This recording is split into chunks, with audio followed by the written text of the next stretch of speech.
जय हिंद दोस्तों।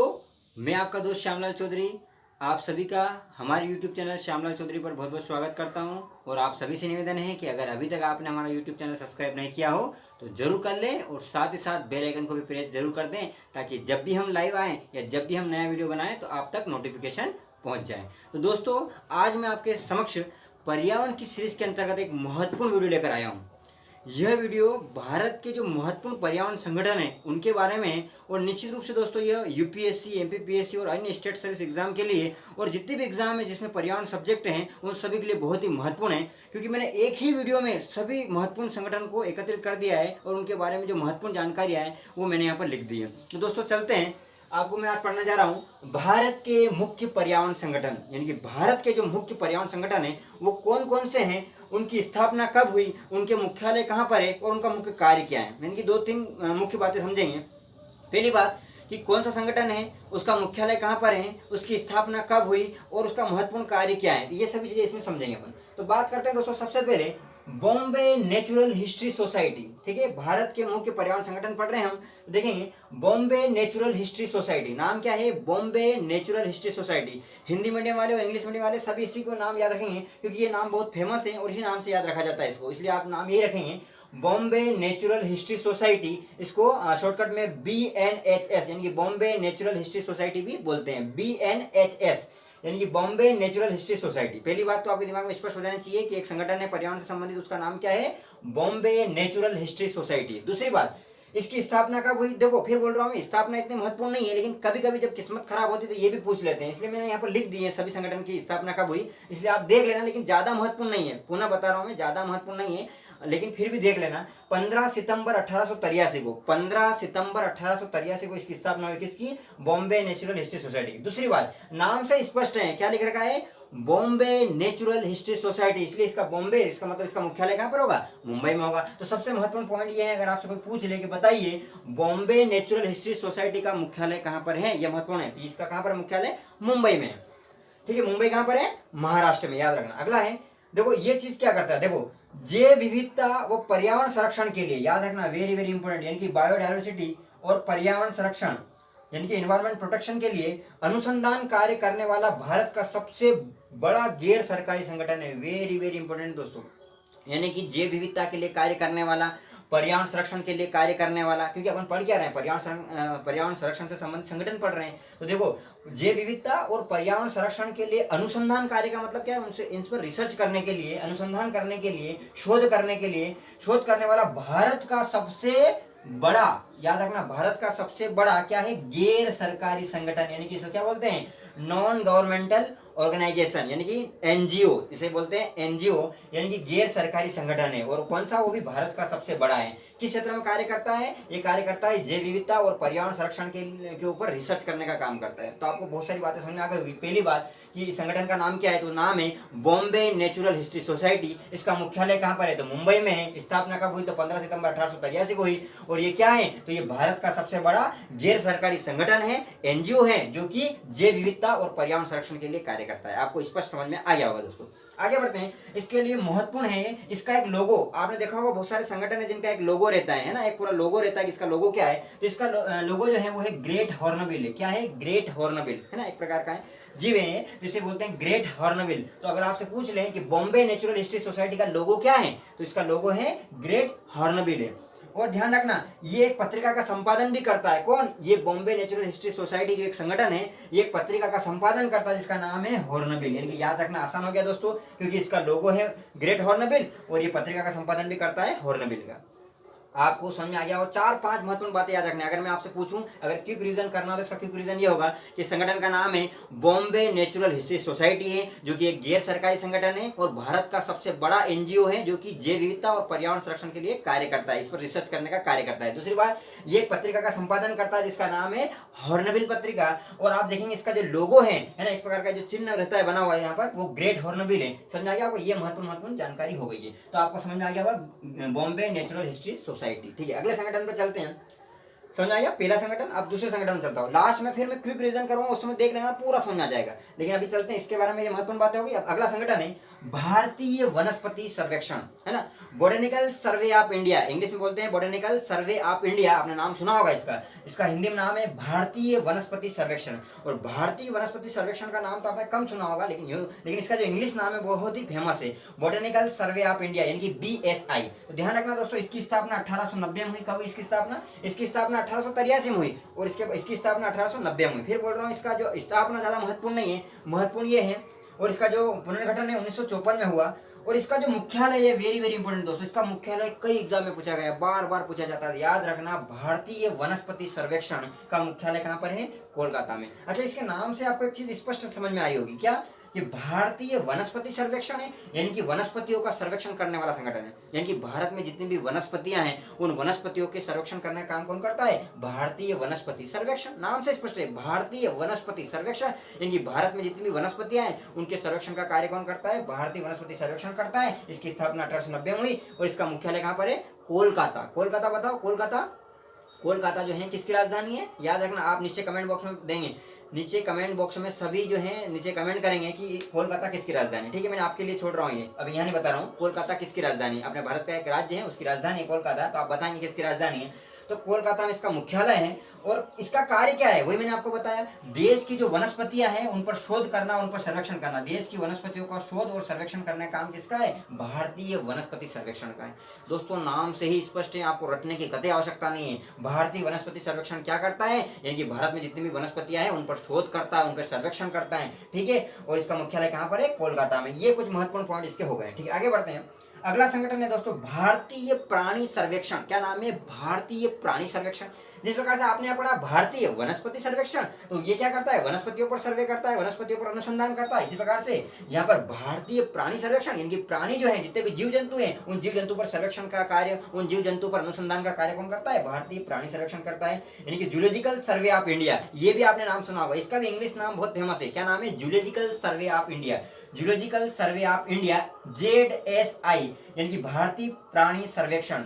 अब देखेंगे दोस्तों, इसकी स्थापना कब हुई? इसकी स्थापना 1 जुलाई 1916 में हुई। ठीक है, यानी ये पहले बन गया था, इससे पहले बन गया था, ये 1890 सॉरी 1916 में। तो 1916 इसकी स्थापना और पहले हो गई 1890 में, और 1883 इनके बाद में बनाए, 1916 में बनाया।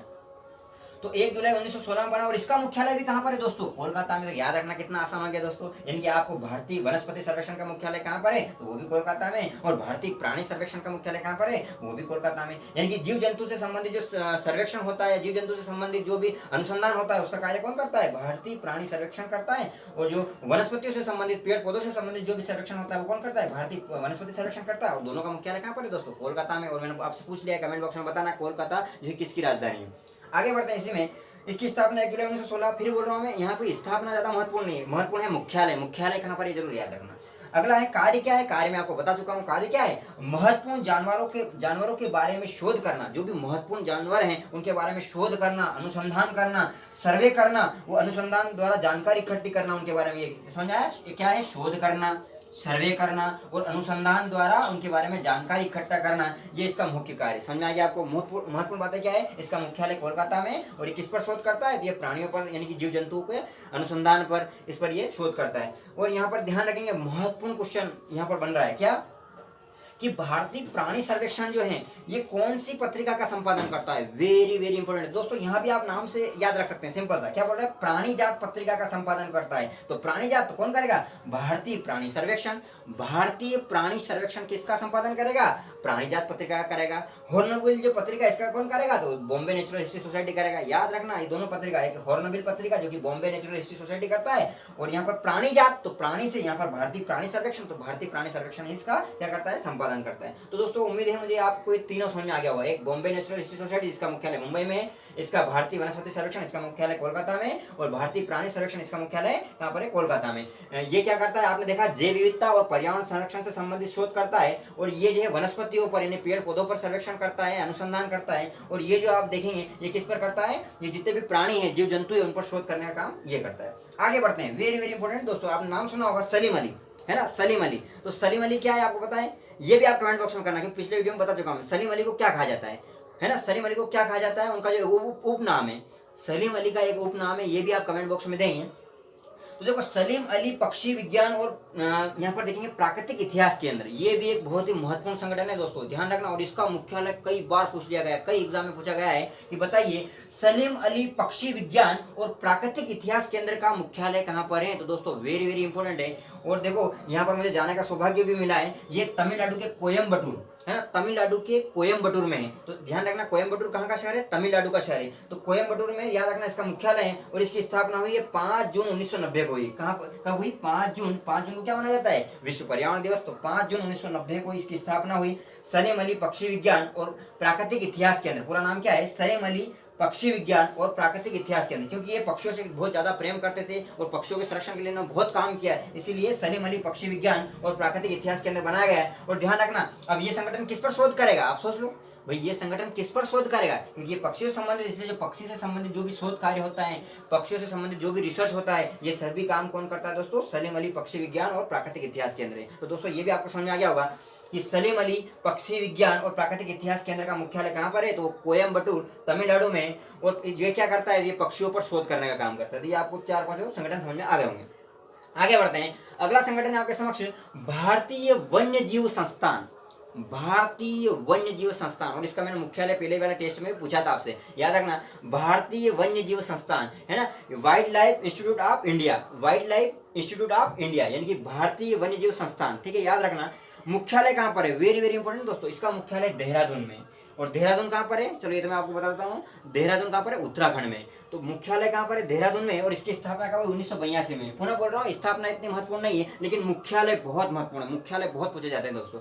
तो याद रखना भारतीय वन्य जीव संस्थान यानी कि wild life institute of India है ना, इसका जो मुख्यालय कहाँ पर है, ये देहरादून में है। स्थापना कब हुई, 1982 में स्थापना हुई। और ध्यान रखना नाम है भारतीय वन्य जीव संस्थान, यानी कि वन्य जीवों पर कार्य करने वाला संस्थान होगा, भाई वन्य जीवों पर कार्य करने वाला संस्थान होगा ये दोस्तों। तो देखेंगे पूरे देश में जैव विविधता के मुद्दे पर अनुसंधान कार्यक्रम चलाता है। याद रखना किस पर, जैव विविधता के मुद्दे पर अनुसंधान का काम कौन करता है, तो करता है भारतीय वन्य जीव संस्थान। याद रखना किसकी बात कर रहा हूं मैं बात कर रहा हूँ जैव विविधता है ना, जीवों में पाई जाने वाली जो विविधता है, इस पर जो अनुसंधान है, इस पर जो रिसर्च है, ये कौन करता है, भारतीय वन्य जीव संस्थान करता है। और साथ ही साथ जो बहुत सारे लोगों को जो प्रशिक्षण देते हैं, वो भी प्रशिक्षण देने का काम भी यही संस्थान करता है। यानी कि जैव विविधता के बारे में किसी को प्रशिक्षण देना हो, किसी को प्रशिक्षित करना हो, तो ये काम भी कौन करता है, भारतीय वन्य जीव संस्थान करता है।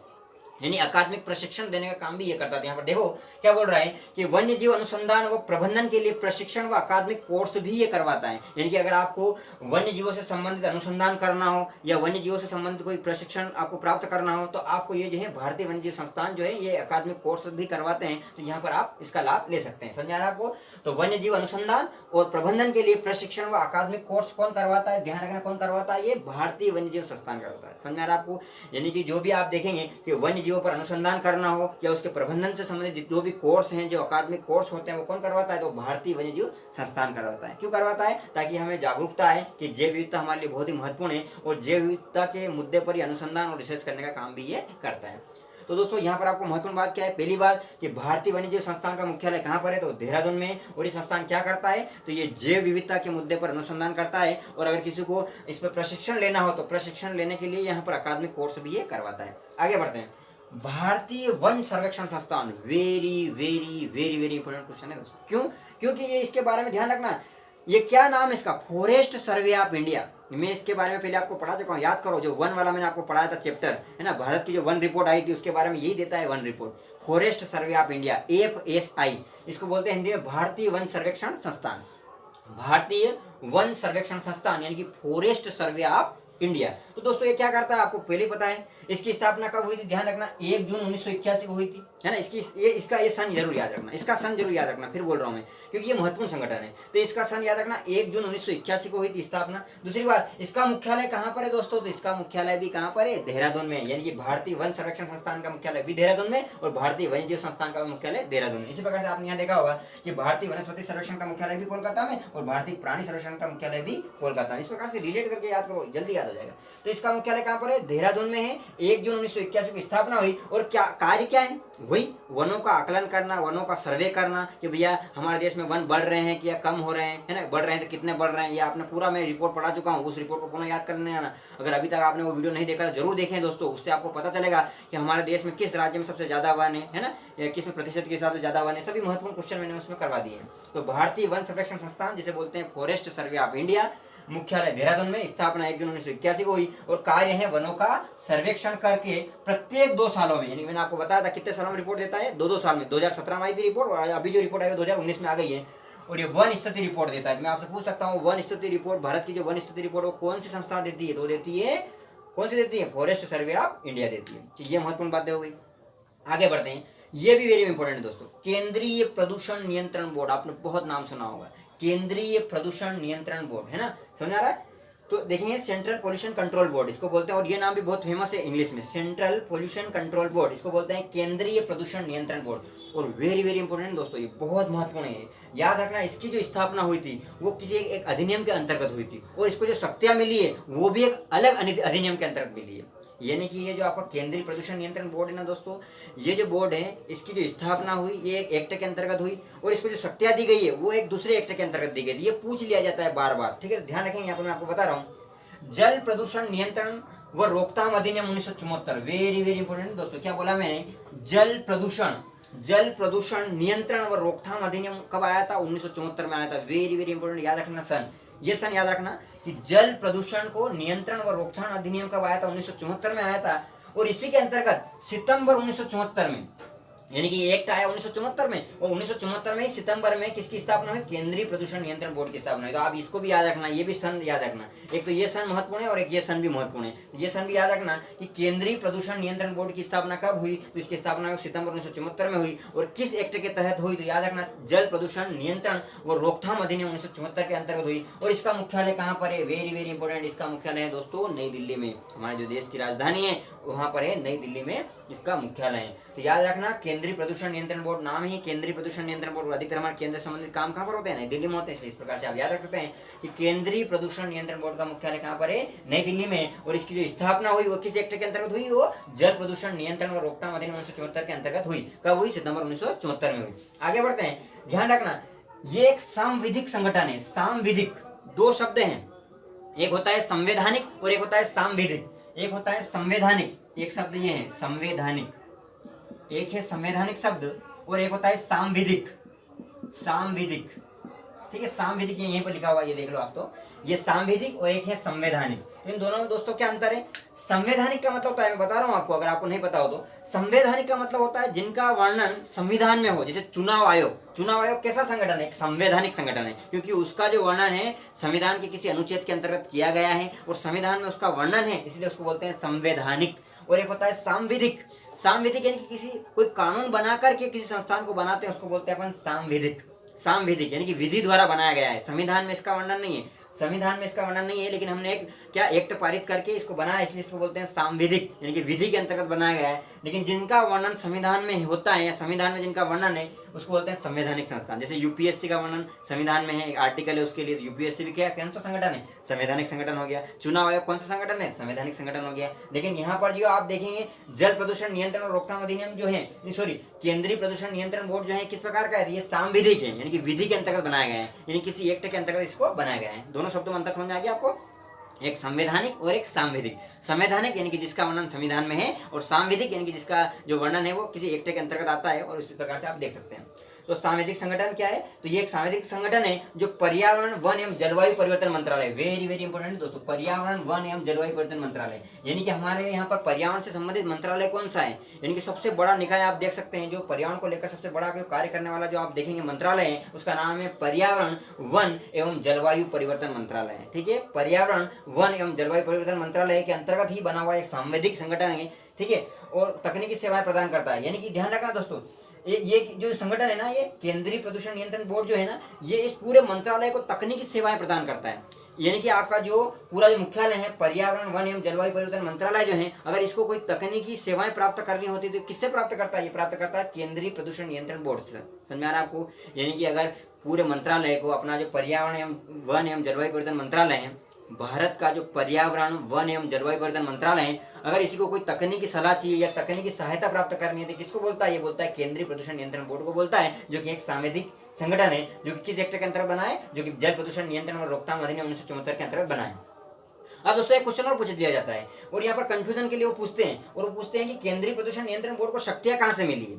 तो दोस्तों होता क्या है कि क्योंकि इसका जो गठन है वो 1974 वाले एक्ट के अंतर्गत हुआ है। कौन से? जल प्रदूषण नियंत्रण और रोकथाम अधिनियम। तो बहुत सारे लोग सोच लेते हैं कि इसको जो शक्तियां इसी से मिलती होगी। नहीं दोस्तों, यहाँ पर इसका बना इसमें है, लेकिन इसको जो शक्तियां मिलती है वो मिलती है वायु प्रदूषण नियंत्रण एवं निवारण अधिनियम 1981। समझ में आ रहा है आपको? वायु प्रदूषण नियंत्रण एवं निवारण अधिनियम, वायु यानी कि वायु जो प्रदूषण है नियंत्रण एवं निवारण अधिनियम 1981 है, इसके अंतर्गत इसको शक्तियां मिलती है। क्योंकि वायु पवन पुत्र बोलते हैं ना, पवन पुत्र किसको बोलते हैं? पवन पुत्र हनुमान जी को बोलते हैं। तो वो पवन पुत्र में क्या है? शक्तियां हैं। तो यहाँ पर जो वायु प्रदूषण नियंत्रण एवं निवारण अधिनियम में याद करने के लिए बता रहा हूँ आपको कि वायु को कैसे एडिट करोगे कि इसको शक्तियां कहाँ से मिली है? तो यहाँ पर वायु से मिली है। वायु प्रदूषण नियंत्रण एवं निवारण अधिनियम 1981 के अंतर्गत केंद्रीय प्रदूषण नियंत्रण बोर्ड को शक्तियां मिलती है। और ये बना किसके अंतर्गत? ये बना है जल प्रदूषण नियंत्रण एवं रोकथाम अधिनियम 1974 के अंतर्गत बना है। तो दोनों बात आपको इस पर समझ आ गई होगी। इसके बारे में अगर मैं आपसे पूछूं, बहुत सारा समझा दिया मैंने आपको, अगर मैं इसमें क्विक रिवीजन कराऊं, इसका सिंपल सा है। ये जो आपका सीपीसीबी जो है यानी कि केंद्रीय प्रदूषण नियंत्रण बोर्ड जो है, इसकी स्थापना कब हुई है? तो इसकी स्थापना हुई सितंबर 1974 में हुई। किस एक्ट के अंतर्गत हुई? तो ये जल प्रदूषण नियंत्रण और रोकथाम अधिनियम 1974 के अंतर्गत हुई। मुख्यालय कहाँ पर है? नई दिल्ली में। और ये क्या करता है? ये पर्यावरण एवं जलवायु परिवर्तन मंत्रालय जो है उसको क्या करता है? तकनीकी सहायता देता है। और इसको शक्तियां कहाँ से मिली? इसको शक्तियां वायु प्रदूषण नियंत्रण एवं निवारण अधिनियम 1981 के अंतर्गत मिली। आपको अब क्लियर समझ में आ गया होगा। आगे बढ़ते हैं, अपना लास्ट है centre for science and environment. ये भी इंग्लिश में याद रखना, क्योंकि ये शब्द इंग्लिश में ज्यादा पूछा जाता है, इसलिए आप ध्यान रखेंगे। Centre for science and environment, है ना? तो ये आप देखेंगे इसकी स्थापना कब 1980 में हुई। ज्यादा महत्वपूर्ण नहीं है, लेकिन ज्यादा महत्वपूर्ण ये है कि ये भारत का अग्रणी गैर सरकारी पर्यावरणीय संगठन है। ध्यान रखना, गैर सरकारी यानी कि एनजीओ है ना, सरकार का नहीं है, गैर सरकारी है, गैर सरकारी पर्यावरणीय संगठन है। ये भारत का अग्रणी से मतलब है बहुत आगे काम करता है, पर्यावरण के जो भी काम होता है उसमें बहुत आगे रहकर काम करता है। तो centre for science and environment में क्या है? भारत का एक अग्रणी गैर सरकारी पर्यावरणीय संगठन है। और इसके बारे में महत्वपूर्ण ध्यान रखना, ये सेंटर कहाँ पर है? ये भी कहाँ पर है? नई दिल्ली में। इसका मुख्यालय कहाँ पर है? नई दिल्ली में। और ध्यान रखना दोस्तों, ये कार्य क्या करता है? पर्यावरण व विकास का अध्ययन करता है। यानी दोस्तों ऐसा है कि विकास तो होना चाहिए, ध्यान रखना, पर्यावरण और विकास इन दोनों का अध्ययन करता है। यानी कि विकास तो करना है, लेकिन पर्यावरण को बिना नुकसान पहुंचाए बिना हमको नुकसान करना है। समझ में आ रहा है आपको? मैंने आपको पढ़ाया था सतत विकास, यानी कि सतत विकास पर कार्य करने वाला संगठन कौन सा है? तो centre for science and environment है, जो कि क्या करता है? हमको विकास तो करना ही है, लेकिन साथ साथ में पर्यावरण का ध्यान भी रखना है। पर्यावरण को ध्यान में रखकर हमें विकास करना है, ये बताता है centre for science and environment. तो दोस्तों मुझे आशा ही नहीं, अभी तो पूरा विश्वास है कि आपको पूरा लेक्चर समझ में आ गया होगा, लेकिन मैं आपका एक क्विक रिवीजन करवा देता हूँ, जिनको जो महत्वपूर्ण बातें आपको समझ में आ जाएगी। दोस्तों देखो यहाँ पर आप देखेंगे क्या कि देखो बॉम्बे नेचुरल हिस्ट्री सोसाइटी जो है, इसका मुख्यालय कहाँ पर है? फिर मुख्यालय की बात कर लेते हैं। जैसे बॉम्बे नेचुरल हिस्ट्री सोसाइटी मुख्यालय कहाँ पर है? तो मुंबई में। ठीक है, ये क्या कार्य करता है? ये जैव विविधता और पर्यावरण संरक्षण के लिए कार्य करने वाला, अनुसंधान करने वाला भारत का सबसे बड़ा गैर सरकारी संगठन है, एनजीओ है। याद रखना, इसका लोगो क्या है? इसका लोगो ग्रेट हॉर्नबिल है। और ये जो आप देखेंगे यहाँ पर क्या है? हॉर्नबिल पत्रिका का संपादन भी करता है। तो क्या क्या बात है याद रखना, ये हॉर्नबिल पत्रिका का संपादन करता है और इसका लोगो ग्रेट हॉर्नबिल है। ठीक है, और ये भारत का सबसे बड़ा एनजीओ है जो कि जैव विविधता और पर्यावरण संरक्षण के लिए कार्य करता है, और इसका मुख्यालय मुंबई में। आगे बढ़ते हैं, भारतीय वनस्पति सर्वेक्षण, बोटनिकल सर्वे ऑफ इंडिया। तो इसकी स्थापना ज्यादा महत्वपूर्ण नहीं, लेकिन महत्वपूर्ण है कि इसका मुख्यालय कहाँ पर है? तो कोलकाता में। और ये क्या करता है? नाम से स्पष्ट है, भारतीय वनस्पति सर्वेक्षण, यानी कि वनस्पतियों का सर्वेक्षण करने का कार्य करता है, वनस्पतियों पर रिसर्च करने का कार्य करता है। इसी प्रकार से अगला संगठन है आपका भारतीय प्राणी सर्वेक्षण, यानी कि जूलॉजिकल सर्वे ऑफ इंडिया। तो ये भी, इसका मुख्यालय भी कहाँ पर है? कोलकाता में। और ये भी क्या कार्य करता है दोस्तों? सिंपल सी बात है, प्राणियों पर, इनकी जीव जंतु पर शोध करने का, अनुसंधान करने का कार्य इसमें ये करता है। और एक महत्वपूर्ण बात याद रखना कि प्राणीजात पत्रिका का संपादन कौन करता है? तो प्राणीजात पत्रिका का संपादन भी कौन करता है? भारतीय प्राणी सर्वेक्षण ही करता है। और सलीम अली पक्षी विज्ञान और प्राकृतिक इतिहास केंद्र जो है, इसका मुख्यालय कहाँ पर है? कोयम्बटूर में। और पक्षी शोध, मतलब जो भी पक्षी हैं उन पर शोध करने का काम कौन करता है? तो सलीम अली पक्षी विज्ञान और प्राकृतिक इतिहास केंद्र करता है। ठीक है, अगला है भारतीय वन्यजीव संस्थान, है ना, भारतीय वन्यजीव संस्थान, इसका मुख्यालय कहाँ पर है? देहरादून में। ठीक है, और ये जो है जैव विविधता के मुद्दे पर अनुसंधान कार्य चलाता है, और अगर किसी को प्रशिक्षण लेना हो, अकादमिक कोर्स करवाने का काम भी ये भारतीय वन्यजीव संस्थान करता है। अगला है भारतीय वन संरक्षण संस्थान, यानी कि फॉरेस्ट सर्वे ऑफ इंडिया, इसका मुख्यालय भी देहरादून में है। और इसकी स्थापना कब हुई? याद रखना, 1 जून 1981 को हुई। और वनों का सर्वेक्षण करना, यानी कि प्रत्येक 2 साल में ये रिपोर्ट देता है। और अभी आपने देखा होगा 2019 की भी रिपोर्ट आ चुकी है, जिसका नाम है वन स्थिति रिपोर्ट 2019। वो मैंने आपको वो पूरा लेक्चर करवा चुका हूँ, अगर अभी तक नहीं देखा देख लेंगे। अगला है केंद्रीय प्रदूषण नियंत्रण बोर्ड, मैंने सिंपल सा बताया आप, है ना। तो ये क्या है, सेंट्रल पोल्यूशन कंट्रोल बोर्ड। तो ये जल प्रदूषण नियंत्रण और रोकथाम अधिनियम 1974 के अंतर्गत ये बना है। और कब बना है, सितंबर 1974 में बना है। इसका मुख्यालय कहाँ पर है, तो नई दिल्ली में। और याद रखना, इसको जो शक्तियां मिली है वो वायु प्रदूषण नियंत्रण एवं निवारण अधिनियम 1981 के अंतर्गत मिली है। और ये क्या करता है, तो ये जो भारत का पर्यावरण वन एवं जलवायु परिवर्तन मंत्रालय है उसको तकनीकी सहायता देने का काम करता है। लास्ट है centre for science and environment. मैंने आपको बताया ये भारत का एक अग्रणी गैर सरकारी पर्यावरणीय संगठन है जिसका मुख्यालय नई दिल्ली में। और इसका कार्य क्या है, पर्यावरण और जो विकास है इन दोनों का अध्ययन करना, यानी कि पर्यावरण के साथ हमें क्या करना है, पर्यावरण के साथ कोऑपरेट करके हमें विकास करना है। कहने का मतलब सिंपल है दोस्तों, यानी हमें विकास तो करना है लेकिन पर्यावरण को कोई नुकसान नहीं पहुंचाना है। तो दोस्तों आपको ये पूरा वीडियो समझ में आ गया होगा। आप नीचे कमेंट करके जरूर बताएं कि ये वीडियो कैसा बना है। और आप सभी से निवेदन है कि अगर अभी तक आपने हमारा यूट्यूब चैनल सब्सक्राइब नहीं किया हो तो जरूर कर ले, और साथ ही साथ बेल आइकन को भी प्रेस जरूर कर ले। ठीक है दोस्तों, जय हिंद, जय भारत।